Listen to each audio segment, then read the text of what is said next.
Part 4, and I still haven't fucked up my truck, YouTube. What up? It's Digital here. I'm going a little bit faster because apparently this side of the road is not as icy as the other side of the road. I am going to kick it up in the second gear because this area is kind of not that bad. There's a couple sharp corners, but not that bad.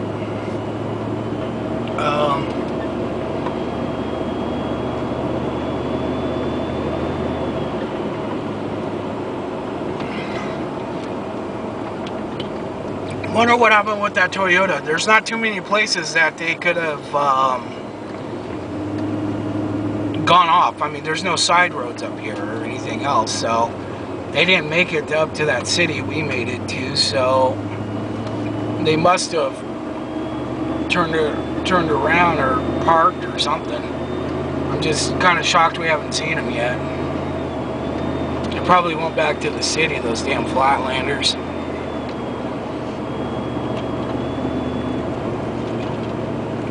Those,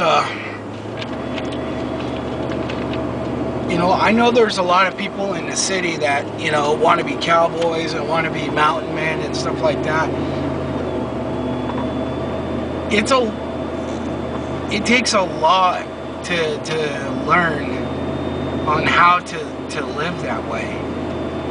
There's a big learning curve. You don't just come up here and learn to live. You're not gonna have a good time. You're gonna hate life. When it snows like this and you lose power for a week or two, you're gonna hate life if you don't know what you're doing. You know, I know when we moved up to where we're at, I know my wife, you've camped pretty much when you were younger, right? Yeah. But do you think that kind of prepared you to live more in a mountain area where who knows what's going to happen at any time? Especially more in the winter time. You know, the power going out and stuff like that. Did you ever think about before cooking on a wood stove? Cooked on a campfire. Well, yeah, but I mean, cooking on a campfire is one thing, but have you ever thought before, you know, when the power went out and you realized that, okay, the power's out, you can't use the stove and stuff like that. Did you ever consider in your life of cooking on a wood stove? No? Probably not. Okay, well, see, people don't think about things like that. I probably wouldn't either if I was not living in things like this. For me, I'm used to it. But I don't think people would realize that you can. A lot of people, when I say, oh, just cook on your wood stove, they don't even think about it. I mean, they don't, like, they've never thought about it before. They just sit there and say, oh yeah. Like, really?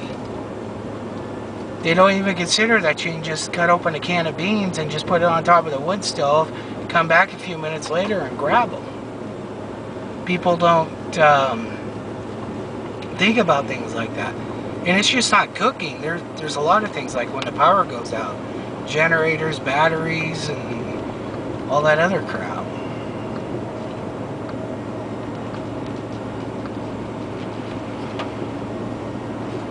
Oh, there's that truck. There has to be somebody who owns property over there. He probably parked that truck there, which is stupid because it's in the road and the plows will... If the plows hit you, it's your fault.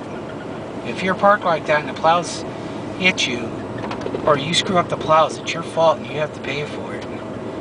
If the police have to knock you off the side of the road, it's your fault. And it's happened up here where cops had to push people off the road. Just like that. They'll come by and say, okay, you're too much in the road. And either they will do it, or they'll call a tow truck to come do it. Not tow you out. Just push you right off the side of the road. And they'll charge you for it. And then when the tow truck comes back, you have to pay for that too. Or if they don't impound it. So you can get charged. The cops probably won't do it as much up here as they would over that dam that we drive over. people get stuck there every time it's... Whoa, here we go.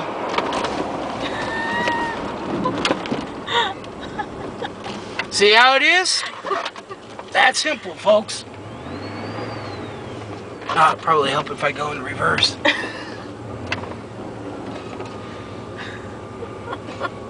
This whole thing, I'm sliding sideways right now a little bit, going down. But see, the first thing you want to do is just grab that edge. I just drove over this. It wasn't that slick right there.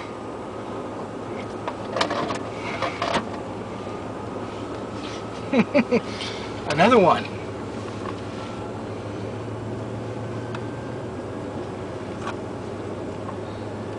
Not paying attention just that much. It's only a 180. I could do better than that.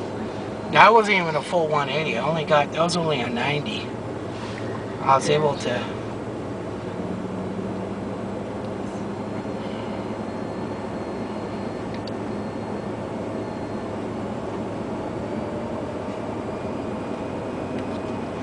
But it happens that easy, that fast. You have to watch, you have to always be on it and everything. We're not even that far from my house right now. We're almost back to where that lake is. We're not that far up here. Here's that little poo-poo Honda. But it happens that fast, that quick. The road right there on the way up was not slick. But it is now.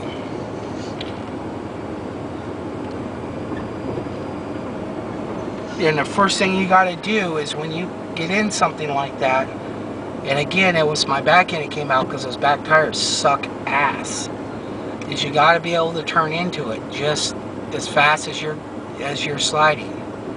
You got to be able to turn into it. It's something that it takes a while to learn, you know, and not overcorrect or anything else. It just takes a while to be comfortable with it, and it's not something that happens overnight. It's taken me years and years and years and years and years of fucking off to be able to just turn into a slide like that and keep it under control. Now, people will think that, you know, how I ended up sideways was a fail, but no, in actuality, there's not a scratch on my truck. There's no fail there. There's no dents. None of us were hurt. My truck was not hurt at all. And I controlled the situation within a few feet of going downhill on ice. So where's the fail? When you get on ice, the only thing you have is your abilities. You can have the best truck or four-wheel drive in the world. It doesn't mean shit. You only have your abilities. And when you go from traction to non-traction, you gotta act extremely fast to be able to control it. This is a point where I think, no, this isn't. This is a different one. But stuff like this you gotta prepare for. You can't just WROL out up here. This is just a Sunday drive, and a lesser person could have just destroyed their truck.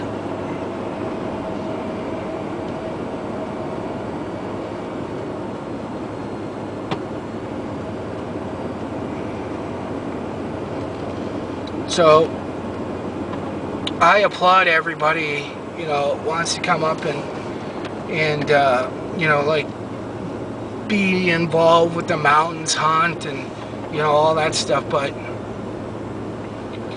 take people who know what they're doing.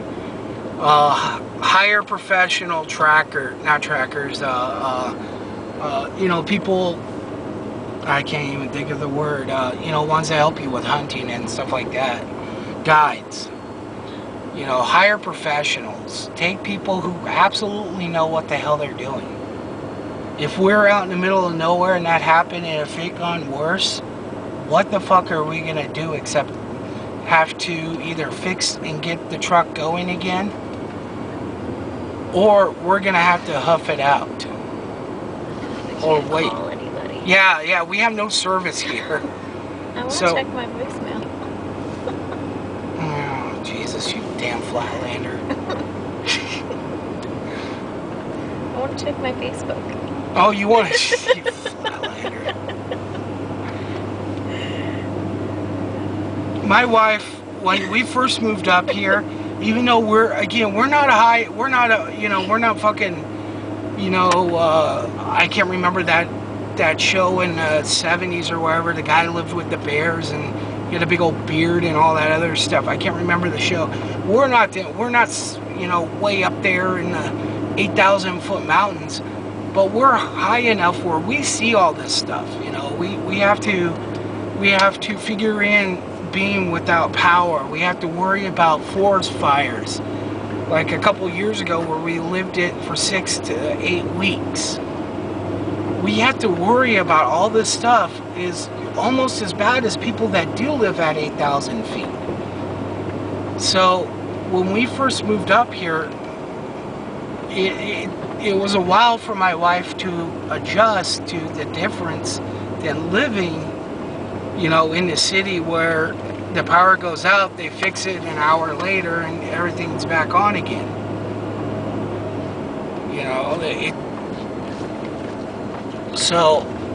It's a lot different. And then there's a learning curve with, the fires and everything else. She could have probably started a fire if she absolutely had to, but she wasn't proficient at it. Now she is. Now she starts fires pretty good. And you think, oh, that's just starting a fire, but you know what? Starting a fire means heat. Heat equals survival. And if you don't know what you're doing, you can't get wet wood started and going, then you're going to die. You're going to freeze to death. When you're up here, you look around right now. Where's the dry wood? This isn't a stupid, nothing fancy video. This is real life. If you're stuck up here, where's the dry wood? If you can't find dry wood and you have to start wood that's been underneath snow, how are you going to get that going? Now, it took me a while to get my wife on that, to figure out the science behind it. It took me a while to learn. And I remember when the power first went out and it was an extended period of time, and she sat there and said, oh, well, we can't cook. And I just kind of laughed and I said, we got a wood stove.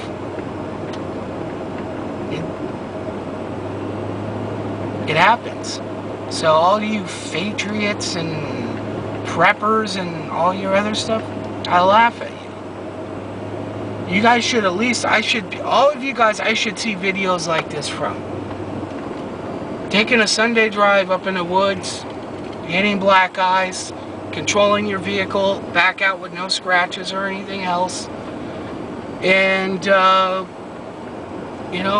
don't see any of that from any of you. You guys sit behind your desks in the city, talking a bunch of poo-poo that you absolutely don't know about. So, I laugh at you. And then there's people like Mr. Lock and Load who talk shit about, oh, I'm going to join the, oh God, this guy, I didn't tell you about this guy. This guy, Mr. Lock and Load, I know it's almost 14. He was talking about going to the border down there in the Mexican border and volunteering to go fight the illegals coming over. Like he's some Mexican freedom fighter or something like that. He thinks he's going to come down to California and stuff and go beat up the illegals coming over. It's great. But it's 14 minutes into this video. It's the last one. I'm almost home. I'm going to go ahead and end this. Put it in drive. The road's pretty much cleared up now. I'm gonna go pick up my daughter.